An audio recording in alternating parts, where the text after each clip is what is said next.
The Alpine driver situation for 2025 has been a surprising source of rumours and speculation, considering that long-time Alpine junior driver Jack Doohan and experienced French driver Pierre Gasly have been confirmed with contracts for this year. All of that talk is focused on the Australian-born rookie who stepped in for Esteban Ocon at the 2024 season finale in Abu Dhabi. Alpine have just made a massive signing that has got everyone wondering what on earth the team has planned for their drivers this year, and today I'll be covering it, so don't go anywhere. So, the big news is that Alpine have signed Franco Colapinto to a multi-year contract as a test and reserve driver. The 21-year-old Argentine, who stepped up to a race seat for Williams for the final 9 races of the 2024 Formula One season from the team's driver academy, will take up the role of test and reserve driver at Alpine for the upcoming 2025 season. On his Grand Prix debut with Williams at the 2024 Italian Grand Prix, Franco became the first driver to compete in Formula One from his home country in 23 years. He scored points on his second outing at the following race in Baku, finishing 8th. He achieved his second point-scoring appearance at the US Grand Prix in October. It was an impressive start to Franco's F1 career, which generated a lot of excitement about him.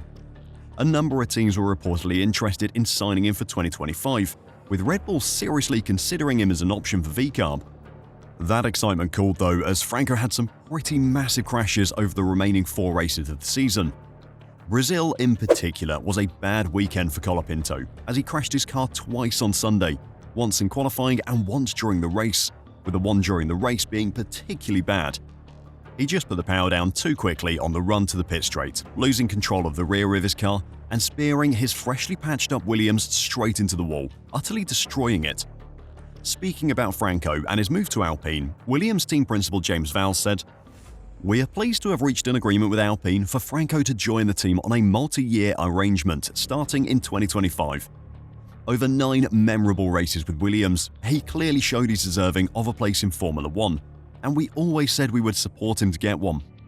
Williams has one of the most formidable driver lineups on the grid for 2025 and beyond in Alex Albon and Carlos Sainz, so we believe this agreement with Alpine represents Franco's best chance of securing a race seat in 2025 or 2026. The Williams Racing Driver Academy exists to discover and develop the F1 stars of the future, which is exactly what it has done in Franco's case, and builds on our long tradition of giving talented young drivers their break at the top level of motorsport. We are proud to have returned Argentina to the F1 grid, want to thank Franco for everything he's brought to the team, and look forward to future battles on track." It is a good move for Franco, as James says. While he would have been able to do extensive testing with Williams, his chance of getting a race start in 2025 or 2026 would have been reliant on either Carlos Sainz or Alex Albon being sick or injured. Both drivers are signed on till at least the end of 2026, with Sainz known to have the option to extend further. It is a strong lineup, though there will be questions over how Albon will handle having a competitive teammate, but it's unlikely that Franco would ever have had a chance to replace either driver on a long-term basis. At Alpine though, the contract situation is less long-term. Jack Doohan only has a 1-year deal with the team at the most, which gives Franco a chance at a seat for 2026 if Alpine decide that Jack isn't their best option. Franco isn't the only signing that Alpine have made this week though. They welcomed the Toyota-linked Ryo Hirakawa as one of their support drivers earlier on Thursday. They'd already signed F2 high flyer Paul Aron after his release from Mercedes as well.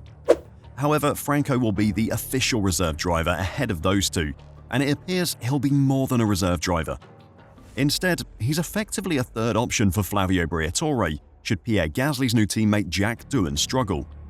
Before we start talking about Jack and what might be happening at Alpine though, if you enjoy our videos and want to catch all the news in the lead up to the 2025 F1 season, then hit the like button and subscribe to F1 Reverse. Thanks a lot.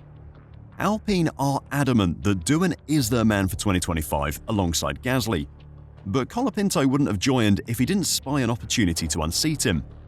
If the Australian struggles in the early rounds, it's not hard to predict how loud the noise will become. Reports from a number of outlets have claimed Doohan only has a contract for 6 races, potentially facilitating a clean break after that. That means the 21-year-old has to prove himself at his home race in Melbourne, China, Japan, Bahrain, Saudi Arabia, and then Miami. If his performances aren't up to scratch, then Alpine will be able to replace him, which is where Franco Colapinto comes into the equation. It's an extraordinary amount of pressure for a driver who's only competed in one F1 race so far. But that'll make a strong start by him all the more impressive. However, Alpine's executive director Flavio Briatore has described Colapinto as among the best young talents in motorsport right now, after making an impressive start to his F1 career. Now, the one thing you have to know about Flavio is that he's one of the most cutthroat people in Formula 1. He is always going to do what is best for his team, and if that means kicking a rookie who his team have invested millions in out of his car after 6 races, then he'll do it without losing a second of sleep. It is a decision that would see the massive investment that Alpine have made in Doohan's F1 career go to waste. But if Colapinto offers a better chance of a points finish than Doohan, then Flavio will make that decision. And don't be mistaken, Alpine has invested very heavily into Jack Doohan and getting him ready for Formula 1. He has participated in the young driver tests in 2022 and 2023 for Alpine.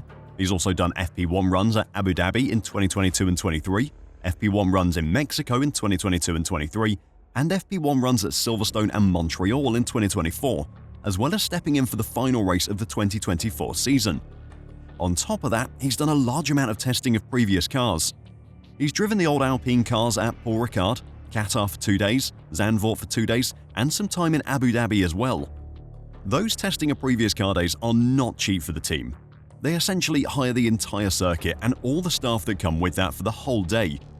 However, if Alpine were to make the decision to write off that investment and go for Colapinto instead, it wouldn't be the worst financial decision in history. While there is no official number given for how much money Alpine paid Williams to take Colapinto off their hands, the Williams team had previously been asking for £20 million. Considering Franco isn't going to get a race seat at Alpine initially, and the interest in him cooled off after the initial excitement, it seems unlikely that Alpine would have paid the full £20 million for him. However, they will have paid something, and on top of the money spent on Doohan's development, swapping Doohan out for Colapinto is going to come at a total cost in the 8-figure range. But like I said, despite that incredible price, it still isn't the worst financial decision in history for Alpine to make. As Liam Lawson says, Colapinto has an enormous following in Argentina, admitting that his own New Zealand fan base is about 5% the size. His popularity has earned him commercial backing from private sponsors as well.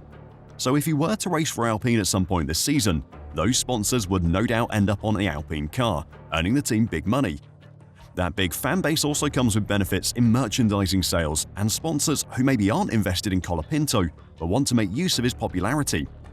All the talk about Sergio Perez's place at Red Bull was about his financial worth to the team due to his Mexican following, and Colapinto brings that same benefit.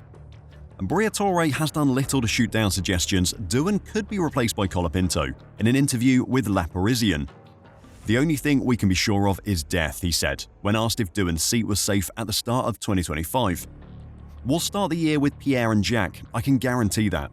After that, we'll see as the season progresses. I have to get the team in the right condition to get results, and the driver is the one who has to conclude the work of nearly 1,000 people behind him. Everyone works for just 2 people. If there's a driver who isn't making progress, who isn't bringing me results, I change him. You can't be emotional in Formula 1. It's a tough position for Jack to be in. It is clearly obvious what the team's position is. He either performs or he's gone. It's a brutal reality, but it's one that he needs to come to terms with because Alpine aren't going to give him any slack.